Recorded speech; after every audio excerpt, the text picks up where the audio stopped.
A partir de agora, eu gostaria de contar um pouco das minhas histórias, um pouco do auge, para que você viva comigo um pouco da experiência de o que é ser um estudante e atleta nos Estados Unidos ou no Canadá. E se eu te dissesse que 5 anos atrás eu jamais imaginaria estar aqui hoje, jogando numa universidade de primeira divisão, onde eu tenho jogos televisionados pela ESPN e outras emissoras de TV, tenho milhares de pessoas assistindo os meus jogos e tenho a possibilidade de assinar autógrafo, coisas que jogadores profissionais nem têm no Brasil. Realmente, a universidade nos Estados Unidos tratam esses jogadores, esses estudantes atletas, melhor que muitos times e muitas ligas profissionais ao redor do mundo. Mas não foi sempre assim. 5 anos atrás, eu literalmente pensei em desistir do futebol. Isso porque eu passei pela base de alguns clubes no Brasil e vi a desonestidade do futebol. Além de ter algumas lesões no joelho que tirou bastante a minha esperança de continuar jogando. Mas tudo mudou quando eu descobri essa oportunidade de ser um jogador de futebol aqui nos Estados Unidos através de bolsas esportivas. E isso veio na minha cabeça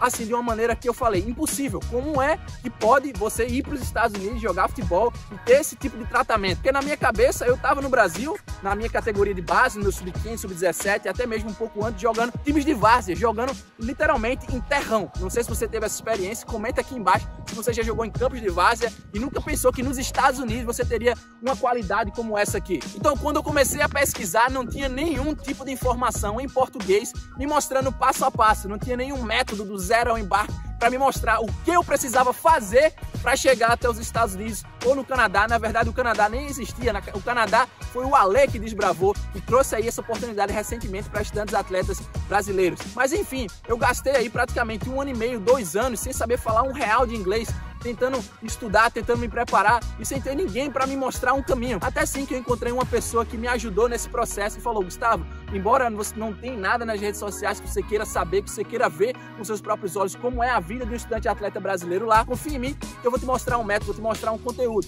E foi daí que eu comecei a aprender e fazer tudo, errando, quebrando a cara, gastando muito dinheiro e gastando muito tempo sem necessidade. Mas a partir de hoje, eu tenho essa possibilidade de ensinar outras pessoas a viver o que eu vivo de maneira muito mais simples. E eu lembro como se fosse hoje, o meu primeiro dia aqui nos Estados Unidos, vendo esse campo, vendo essa estrutura. Eu falei, como assim? Como pode uma universidade ter uma estrutura no nível dessa? E depois que eu comecei a viajar aos Estados Unidos, que eu comecei a, com a universidade, viajar de avião, indo para Nova York, Califórnia, Michigan, e tendo a oportunidade de ver universidades ainda maiores que a minha.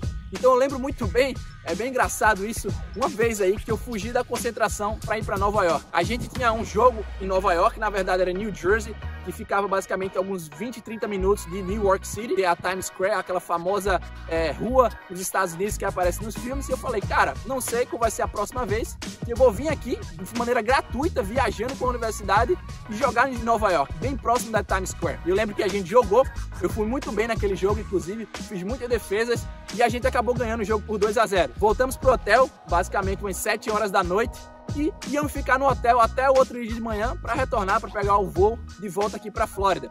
E eu pensei, cara, não posso perder essa oportunidade. Então eu chamei 3 ou 4 amigos e falei, bicho, o que é que você acha da gente ir lá em Nova York, né, e conhecer aquela cidade? Alguns eram americanos, já conheciam um pouco da cidade, já conheciam um pouco de Nova York, mas falou, cara, vamos sim. Eu lembro que a gente aí basicamente fez ali uma estratégia para sair do hotel sem ser percebido por ninguém e fugir e fazer uma aventura para Nova York. Foi isso que a gente fez, a gente alugou um Uber, saiu por trás do hotel ali por onde o caminhão do lixo pega o lixo, a gente pegou um Uber, eu e mais 5 amigos ali, era mais do que o suficiente, né, para entrar no Uber, que o Uber só pode ir 4 pessoas. Teve um que teve na mala, fui na mala e a gente chegou lá e teve uma baita experiência em Nova York. E depois a gente voltou no outro dia, quase de madrugada, antes de pegar o voo, ninguém percebeu e foi um sucesso. Não recomendo isso para ninguém, mas foi algumas aventuras aí que eu tive aqui nos Estados Unidos vivendo essa experiência de estudante atleta. Além disso, entre outras viagens aí, uma das mais marcantes foi para Califórnia, onde eu saí da Flórida e fui lá para Califórnia, que era também um estado que eu sonhava em jogar, ou a Califórnia ou a Flórida. E eu tive essa oportunidade, não só de viajar para a Califórnia, mas de viajar para outros estados, até em uma viagem no jatinho particular. Isso aí foi muito marcante para mim, porque eu não imaginava que como estudante atleta eu ia conhecer os Estados Unidos. Literalmente, quando eu morava no Brasil, eu não viajava o Brasil. Eu digo a você, eu conheço mais os Estados Unidos por conta das experiências que eu tenho como estudante e atleta do que o próprio Brasil. Falando de experiência dentro do campo, eu não tive os melhores inícios. O meu primeiro ano eu não pude jogar por conta das minhas notas, mas ainda assim eu tive uma experiência bacana de conhecer pessoas de vários lugares do mundo, de ter teammates, né? De ter companheiros de equipe de países como Japão, Jamaica, Espanha, França, entre outros países que eu nem lembro mais. Eu acho que mais de 10, 15 países, nacionalidades que eu conheci, e tive a oportunidade de viver com venezuelanos e com pessoas da Costa Rica, que me fez aprender espanhol, literalmente na raça. E hoje eu posso dizer que eu sou trilingue. Eu hablo espanhol, I speak English e eu falo português. Tudo isso através dessa experiência. E depois de um ano não tão bom assim dentro do campo, eu tive a oportunidade de trabalhar, de treinar, de evoluir e chegar a ser titular e um dos capitães do time hoje e ter sido selecionado aí o melhor goleiro da Flórida em 2018. Ser reconhecido, de dar entrevista, de assinar alguns autógrafos, que eu nunca tinha feito isso no Brasil. Mas eu não posso negar que a melhor experiência que eu tive nos Estados Unidos foi ser campeão nacional no futebol semi-profissional. Foi uma sensação extraordinária estar jogando na frente de 5, 8, 10 mil pessoas e, mais do que tudo, fazer um gol. Esse gol que eu fiz, mesmo sendo goleiro, foi uma das melhores experiências da minha vida. Eu, saindo do banco como goleiro, entrei como jogador.